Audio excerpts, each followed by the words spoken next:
राम राम दोस्तों, स्वागत है आप सारे का मेरे चैनल कथा डिलाइट पर।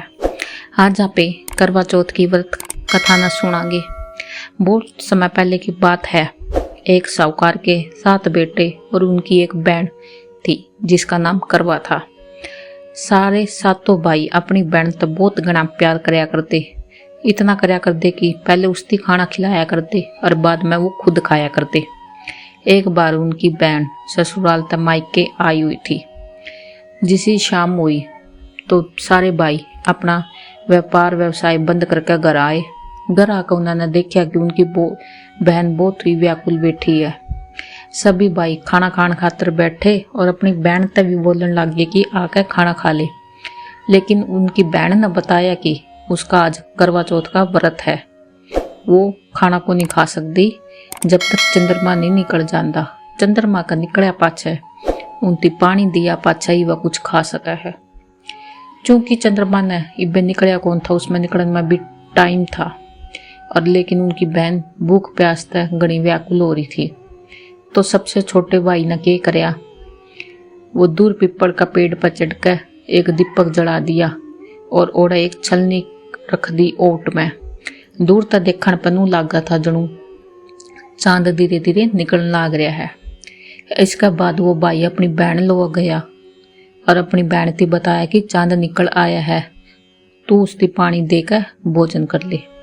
बहन गणी खुश होगी।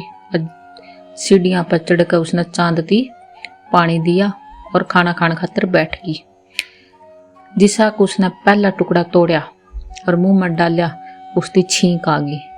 दूसरा टुकड़ा तोड़ा तो उसमें बाढ़ आ गया। तीसरा टुकड़ा मुंह में डालने की जिसी कोशिश करी, उसकी पति की मृत्यु का समाचार उसकी मिल गया। वह बौखला गई।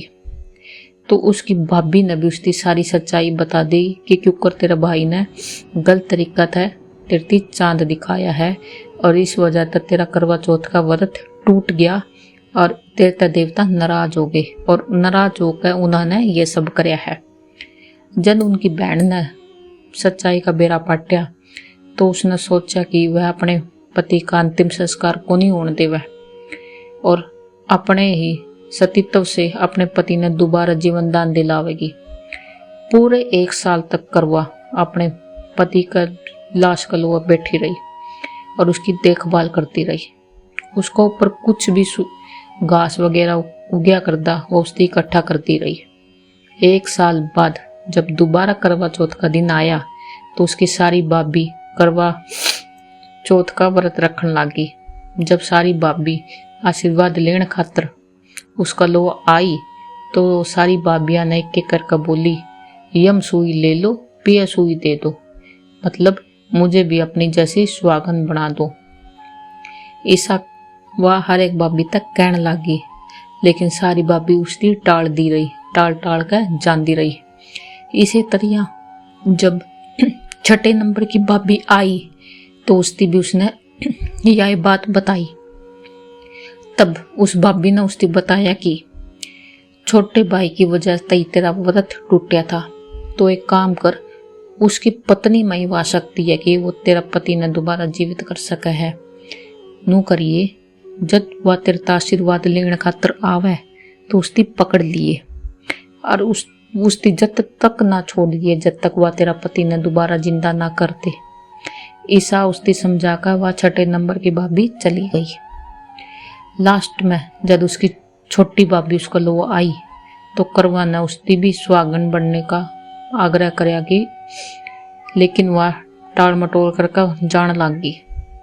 नू देखकर करवा ने उसकी जोर तक पकड़ लिया और बोलने लगी कि मेरा सुहागन जिंदा कर दे भाभी। भाभी ने उसकी छुड़ाने की बहुत कोशिश करी, बहुत नोचा खसोटा, लेकिन करवा ने उसकी कौन छोड़ा। अंत में उसकी तपस्या देखकर उसकी भाभी भी पसीज गई और उसकी भाभी ने अपनी छोटी उंगली को चीर कर उसमें अमृत जो निकला था उसका पति का मुंह में डाल दिया। करवा का पति तुरंत ही श्री गणेश करता हुआ उठ कर बैठ गया। इस प्रकार प्रभु कृपा से छोटी भाभी के माध्यम तक करवाना अपना सुहाग वापस मिल गया। हे श्री गणेश, हे माँ गौरी, जिस प्रकार करवा को चीर सुहागण का वरदान आप तक मिलिया है, उसे तरिया सारी सुहागणा न मिले। धन्यवाद।